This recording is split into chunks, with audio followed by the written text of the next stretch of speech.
Canal não tão aberto, Brown, porque o governo brasileiro foi pego totalmente de surpresa por essa decisão anunciada por Donald Trump por meio do Twitter. Nem o Itamaraty, nem o Planalto, nem o Ministério da Economia tinham informação prévia de que isso estivesse prestes a acontecer.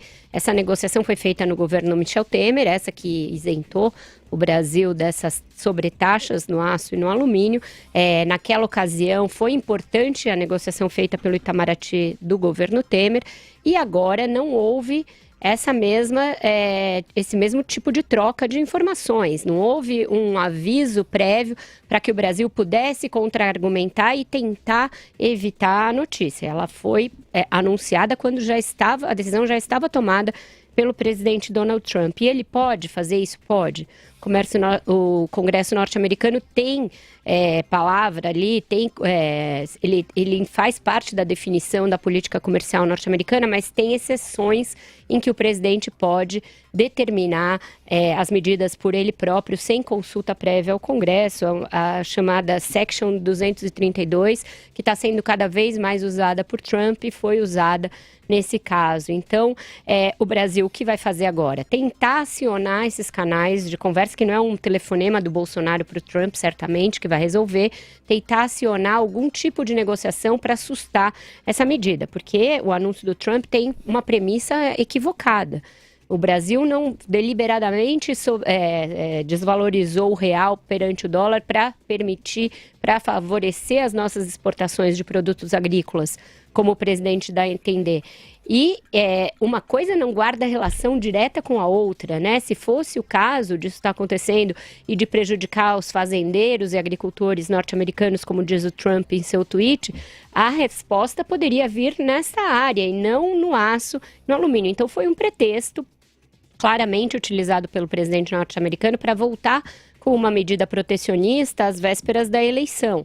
Então ele está olhando para o seu público, olhando para o seu eleitor e adotando uma medida que ele acha que vai beneficiá-lo, mas que na verdade prejudica o comércio dos próprios Estados Unidos. Ele pega e sobretaxa um produto que estava entrando barato no país, portanto favorecendo a indústria norte-americana, em nome de um protecionismo, algo bem antigo, bem ultrapassado em termos de negociação comercial. Então está tudo muito errado e a coisa mais errada disso tudo, a meu ver, Brown, era aquela cantilena que o governo brasileiro tentou vender, de que tem um bom trânsito com Trump, de que isso faria com que o Brasil ingressasse num novo patamar das suas relações comerciais. Lembremos que, em nome dessa tese, a gente fez várias concessões unilaterais aos Estados Unidos, inclusive isentando turistas norte-americanos de visto, em relação ao etanol e outras tantas, e não obtivemos nenhuma contrapartida do governo norte-americano e também não obtivemos o esperado aval para ingresso do Brasil na OCDE, que não veio.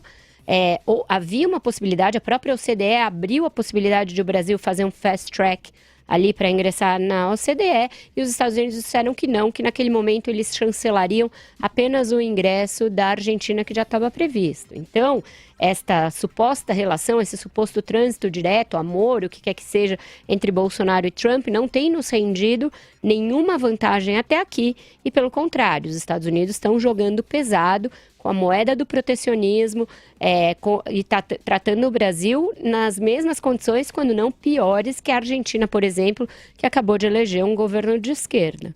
Certamente a guerra comercial dos Estados Unidos com a China é um pano de fundo dessa decisão, né? Por quê? Porque quando começou a impor barreiras tarifárias para a China, Trump fez com que as exportações de gêneros agrícolas dos Estados Unidos para os chineses caíssem vertiginosamente. De 2017 para 2018, caiu da faixa de 21 bilhões de dólares para 16 bilhões de dólares. Então, isso sim foi sentido pelos agricultores norte-americanos. Então, o Trump, para cobrir algo que ele descobriu, usa o Brasil e a Argentina como pretextos, e também, é isso que o Rodrigo falou, agrada o chamado Rust Belt, que é a área ali de estados formados por siderúrgicas que também sofrem com a competição da China. Então, ele está usando o Brasil e a Argentina como bodes expiatórios da guerra comercial que ele próprio deflagrou contra a China. No caso da diplomacia brasileira, ela ficou totalmente a pé nesse caso e não tem nenhuma medida para retaliar, como o Rodrigo disse que não é o caso de retaliar, mas nem mesmo tem canais aos quais recorrer, aos quais reclamar. Por quê? O Brasil abriu mão, por exemplo, do tratamento especial de que gozava na OMC, a Organização Mundial do Comércio, a pedido dos Estados Unidos como pré-condição para ingressar na OCDE. Não houve o ingresso na OCDE e nós ficamos sem o tratamento especial na OTAN. Na OMC. Da mesma maneira, também o Brasil ainda não viu levantadas as barreiras sanitárias à carne brasileira, que era outra coisa que estava na mesa de negociação com os Estados Unidos. Então, se você for somando, nosso alinhamento aos Estados Unidos até agora resultou negativo para o Brasil. Nós fizemos uma série de concessões que prejudicam, inclusive, setores da economia brasileira, como esse do etanol, e não obtivemos absolutamente nada em troca. Pelo contrário, o tratamento está sendo hostil. O tweet do Trump em relação ao Brasil é bastante hostil. A questão da barreira fitossanitária da carne está sendo tratada com total desdém pelo governo americano. E a carta em que eles deram um bypass no Brasil na questão da OCDE também era uma carta que você destina a alguém para quem você não dá a menor pelota e não para alguém que te ama ou que você ame em retorno. Então, a gente promoveu nessa questão da política externa aí, principalmente nessa questão com os Estados Unidos, uma espécie de galhofa internacional, uma coisa bem vexatória ali, bajulatória, assessores do Bolsonaro postando foto com Trump, postando selfie para mostrar que eram importantes, como fez Felipe Martins, como fez o Ernesto Araújo, como fez o filho do Bolsonaro com aquele bonezinho ridículo do Trump. Nos achamos os reis da cocada, porque foram recebidos ali na Casa Branca, levaram um tapinha nas costas e foi só ficou no tapinha das costas. Isso mostra que precisa profissionalizar a nossa diplomacia. O Itamaraty está muito desaparelhado, foi pego com essa bola nas costas. As exportações de aço são o segundo produto que a gente exporta para os Estados Unidos, depois do petróleo. É gravíssimo, é uma pancada para a nossa balança comercial e ninguém sabia, ninguém fazia ideia. Souberam no mesmo momento em que nós, pelo Twitter.